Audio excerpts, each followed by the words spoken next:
heard you had that mere Naprta in here without me. We're on first name terms because I still can't pronounce her first. So. I'm glad to say we're on first name terms. I was left for a couple of days. Her first name isn't even Mia. To do my motherly duties. And we've got two birds in here having a chat. Well, exactly.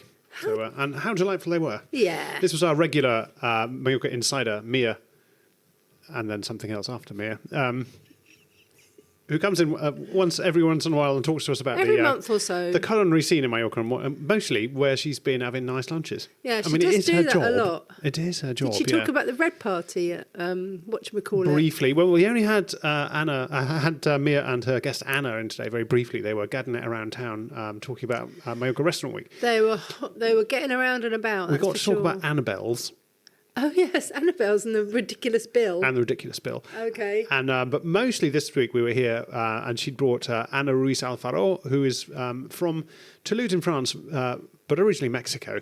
She's Mexican. She's got around. She lives in Mexico, was from Mexico. She lives in Toulouse, where I think her husband makes aeroplanes. Wow. That's where they make Airbuses there. Oh, really? Anyway, and here she was in Mallorca talking about Mallorca Restaurant Week, which is a part of Restaurant Week, which is a big international thing. Oh, it's an international thing. It's an international thing. They've done it in cities all over the shop, and they've done it in Mallorca before. It's a kind of way of getting off-season restaurants, or restaurants during their off-season, to encourage mostly locals to go and visit it, or whatever tourists are here. And they focus mostly on high-end restaurants, and they like local ingredients, that kind of stuff, and they get people to put on special menus at a bit of a discount because they're quite. You should let them tell you because they're quite top-end restaurants. We should just listen to the interview. We should. So here is Mia and Anna to tell you all about Mallorca Restaurant Week. Right, we're back in the office here. Vicky is out in the airport delivering our daughter back to university in Manchester. So it's me and Mia and a new guest this morning, Anna. So Mia, as you will know if you listen to this podcast, is our insider for everything gastronomical in Mallorca. And Anna is here to tell us about a project that is coming up in Mallorca that we should listen to very soon. But let's start with Mia. Mia, what have you been eating this month? All right. Okay. So I think we left it last time that I was about to go and try Annabelle in Palmanova, because that was the talk of the town at the time. Yeah. And yes, they have opened, and they are.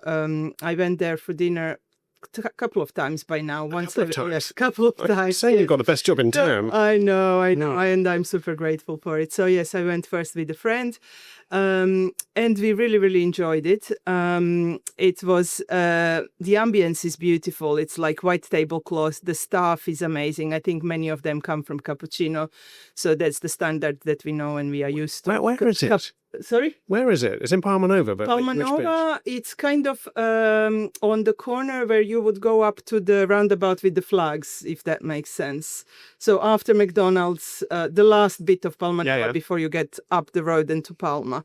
It's on this corner, and the nice thing is, like, if you're coming there by car, they're doing valet parking. So I think that's the only place in this part of the island doing this. I've never been to a restaurant with valet parking. I'm not sure they'll be interested in my Fiat Panda, to be honest. I have to say, I went with a friend who also lived locally. So first time we walked, second time we had the experience of the valet parking. So basically you just give them the key, they look after it, and they give you a card that you return on your way out, and they bring back your car. So it's somewhere in that area as well, so we don't know exactly. And is it part of the Cappuccino group? No, it's not. It's part of the Grupo Pajarita. So they're the same group as Siso Beach, Iroko, Turtle Beach, I think it's called. What else is there? Bondi Beach, and I'm forgetting someone, I'm sure. But yeah, so it's part of that group. But the manager comes from Cappuccino's, and some of the staff come so we've from got that kind of luxury vibe going on. Exactly. Is it expensive? Not. Well, we did, in our first visit, we didn't have oysters or anything like that. They do offer oysters and caviar, and that obviously racks up the price. But the regular stuff is same prices as you would have anywhere else in like Palma or Santa Ponsa, in a nice place, in a right restaurant. So like 40 euros or so for a steak, fish for about 30 something, I think. And the food was really nice. It's sort of getting up towards top end, but there are more expensive places here. Right? Yes. And I mean, they still offer like pizza and pasta and the regular stuff. So it's kind of your normal food. Like I expected really high-end dining, and this is not it. It's just nice food, well prepared. It's okay. The ambience is what sells it, I think. White tablecloths, amazing, like impeccable service. There is a piano table. So like if you're a group of 10 friends, you can sit around this piano table, and it's really beautiful, like really nice. Does it have a sea view? It has a sea view, so it's right on this corner. And the only thing that I would say, in my experience, was a slight downside is that so you're enjoying this beautiful atmosphere, and this place, if you would put it somewhere isolated, would be amazing, would be 15 out of 10. But I don't like the fact that there are buses and taxis and everything else going around it. You can feel that a little bit. So for me, that was the only slight kind of down point or a bad point of the experience. But everything else is really nice, really beautiful. What did you eat? Sorry? What did you eat? What did I eat? I had fish risotto. I think it was sea bass risotto with some lemon air or whatever. It's like, it sounded fancy, but it was a delicious piece of fish and rice. And then my friend had duck with polenta. So like kind of your typical stuff, there isn't anything really out there completely amazing, but good food. But I was just going to say, you asked me whether it's expensive. So what we had wasn't really that expensive. And then next time I was invited by one of the managers and her friends and family. So I didn't really even look at the prices. But talking about the price, I think everyone in Mallorca has seen this huge bill of 64,000 euros. Wait, what was this from? Was this from the same place? Yes, exactly. Right. So this came from Annabelle. And I think for a good few weeks, it was the talk of the town. Like, is it real? Is it not? Is it fake? Is it AI? Who would spend that much? What did they spend this on? Because part of it was 45,000 for the fish and whatever. For pescado, yes, for the fish. 45,000. So, being a journalist, I did my research. That's a big fish. I don't know. But apparently, this doesn't necessarily mean fish. Like, people often put this huge sum on the bill under pescado when it's about really expensive, rare drinks like champagne, vintage champagne or something like that. So it could be that. I'm sorry? They call it fish if it's vintage champagne. I don't know. This is what my research threw up. I don't know if it's true or not. This sounds like an accounting scam, doesn't it? Yeah. Well, I'm sure Hacienda would love their 20% exactly. of... Put that on the tax return. It was Exactly. fish. Yeah, no, it was vintage champagne. So whether it's real, whether it's AI, I mean, I don't even, I know people at Annabelle, at a group of Pajarita, but I don't even want to ask. I think it's not the point whether it's real or not. It created a buzz. We read about it in British press, in German press, Swiss, Serbian even. Like a friend from Serbia told me, like, hey, don't you live nearby? What is this guy? Like, super rich place.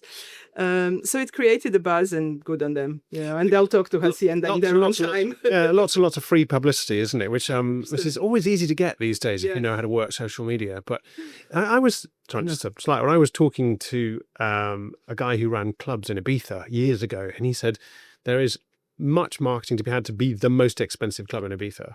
It's like, because there's a bunch of people who want to go to the most expensive. They don't want to go to the second most expensive. So if you're sending out this 45,000 euro bill, there's a lot of people who will suddenly go, ooh, we should go there. Yeah. Not many. 63 in total, 45 only 63, on the fish. okay, yeah. So Yes.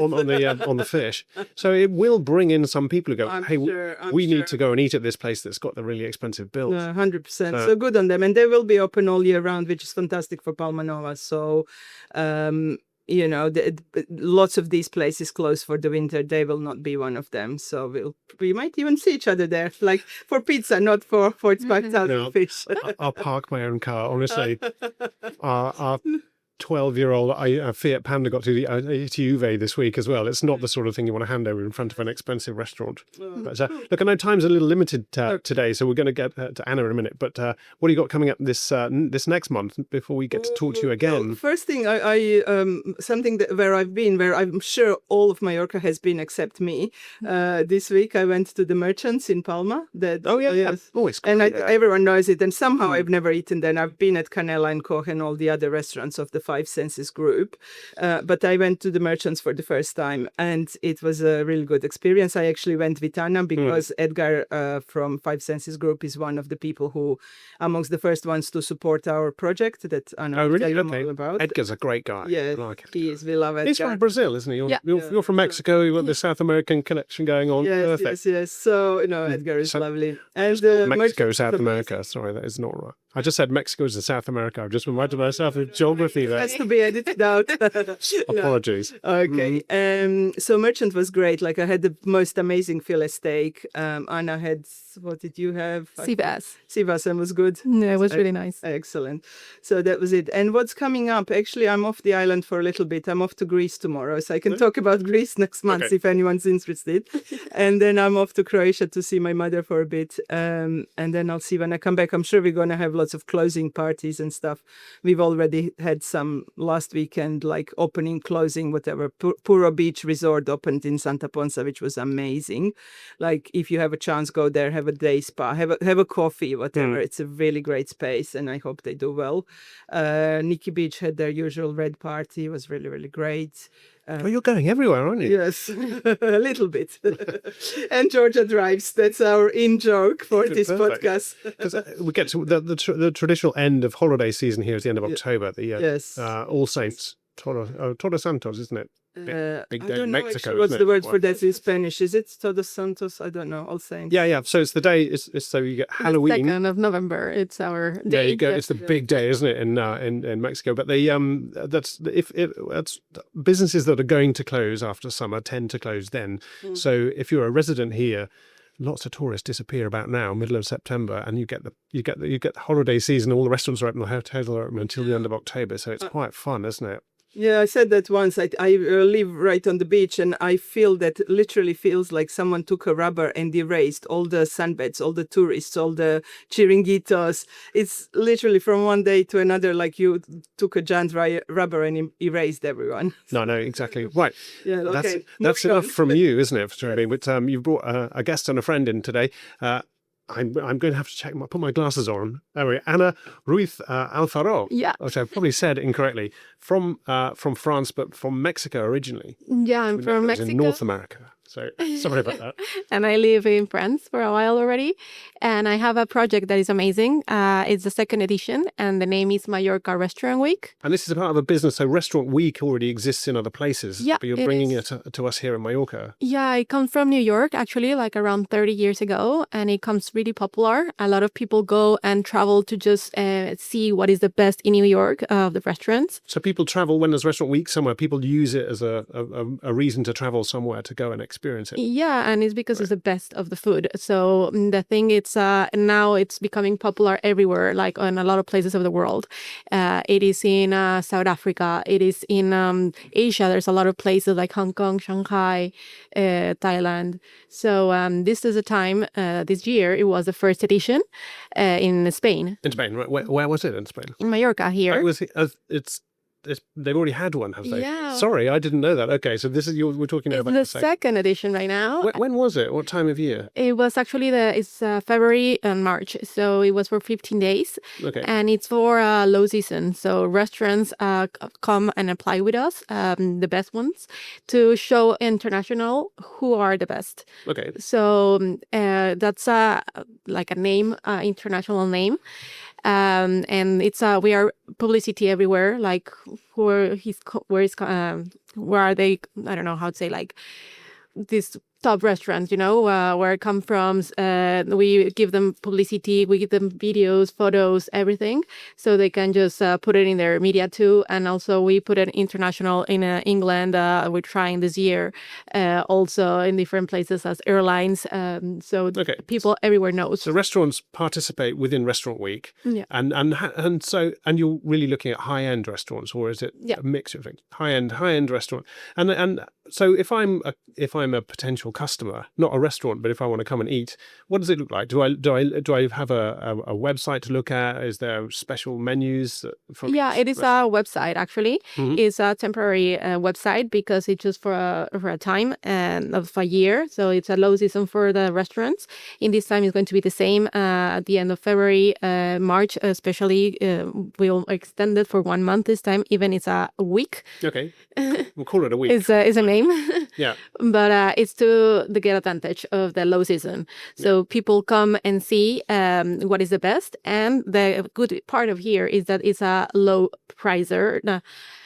It's accessible. It says better than 200 euros. If instead of that, it's going to be maybe 100 or depends of each restaurant.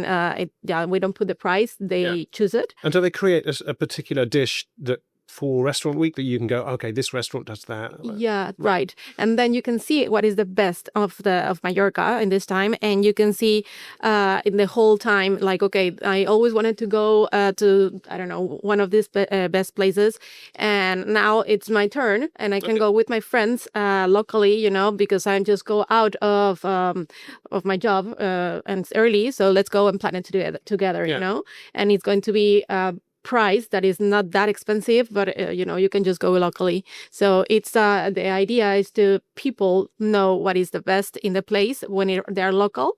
Also they can enjoy it, and also people from international come to this kind of events so they can see what is the best too. Because I guess in March you're mostly looking at local people going, here's the opportunity to go to a restaurant that I wouldn't even be able to afford or think about going in the summer. So that sounds good, doesn't it? So, and you're planning for next year?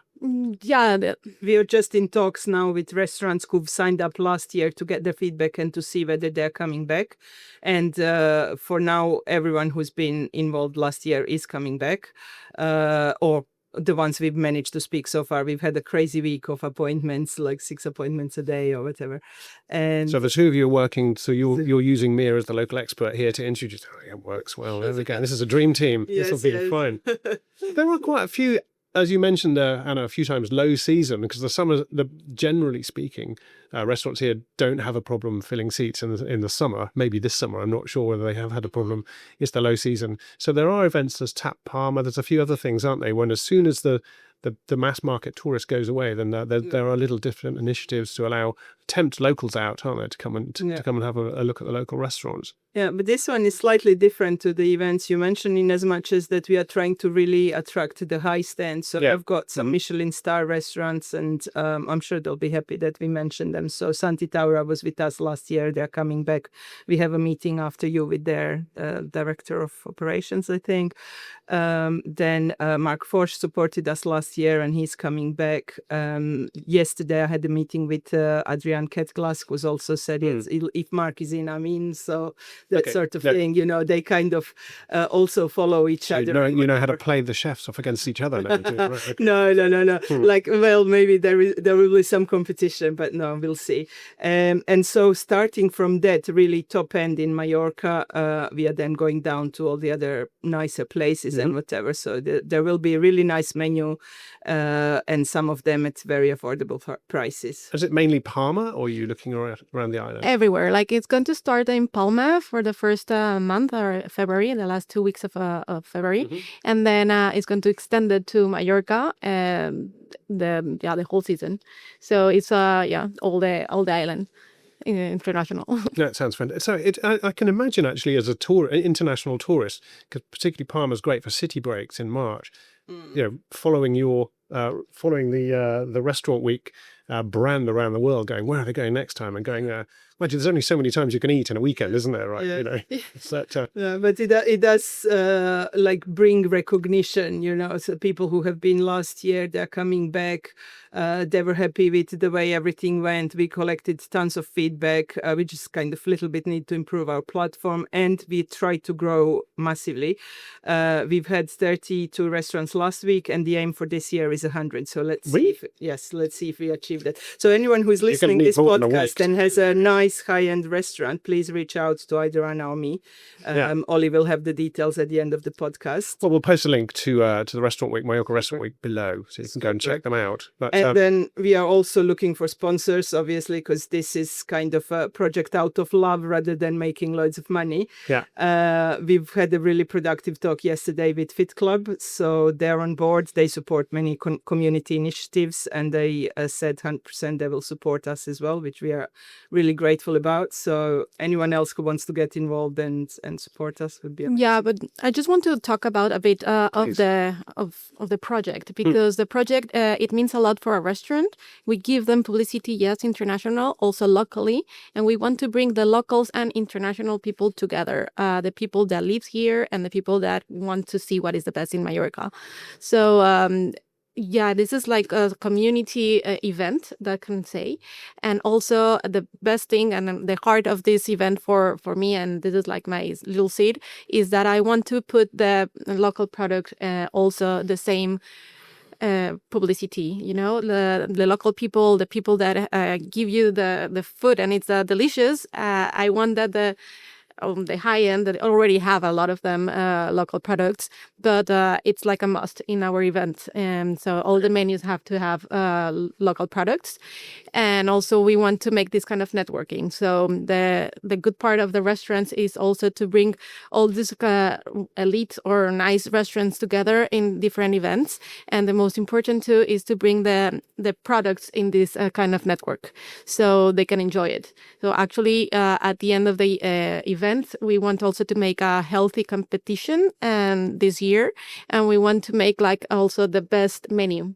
Mm-hmm. So all the people that are going to the Mallorca Restaurant Week can enjoy actually the best of the place. So, and they are, it's maybe affordable in the price, but they eat really well. And then this kind of food, it's amazing, and they can come back in the next year, so in case there is the anniversary or it is something else, they just enjoy it. So it's to bring maybe regular people to make it like more like they can see what is the best of them, but also they can bring more clients to them. Yeah, and I guess if you've got 100, you can't do them all in 1 year anyway. You have to come back next year and the year after and the year after. So what are you going to do when you keep getting more? And that's it. So we'll see. We'll grow the team, hopefully. It sounds like you two have got a lot of work today conquering the rest of the island. So I'm going to have to let you reluctantly say goodbye and let you get on with it. So we'll keep you posted.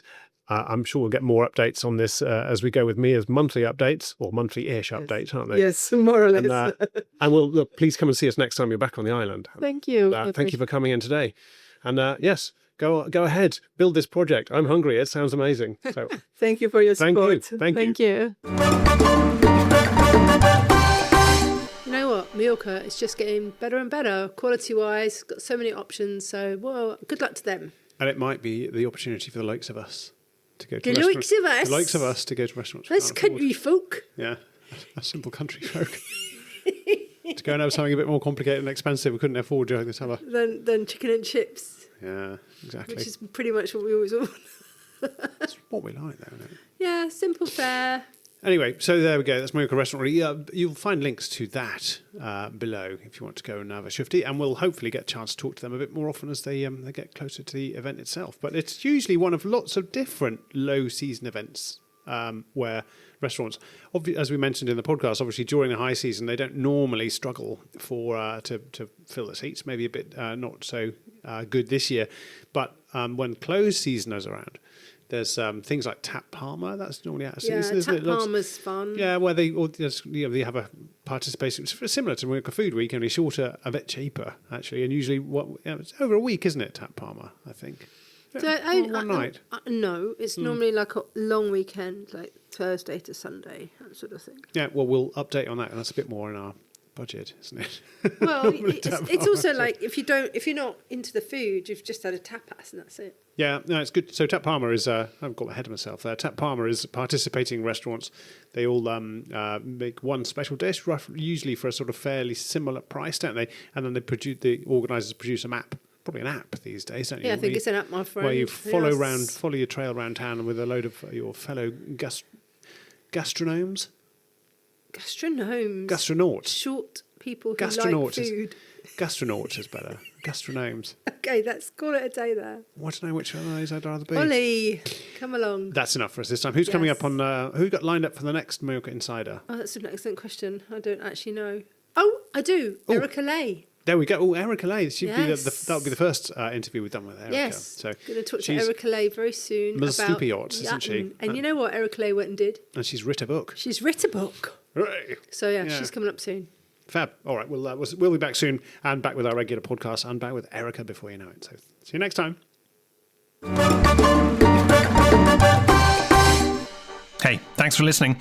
Listen, we need your help. If you don't mind, would you please subscribe wherever you got this podcast? You can find it in most places, Spotify, iTunes, all the rest of them. Just click subscribe, and if you get a chance to leave us a review and you'd like to leave us a good one, we won't stand in your way.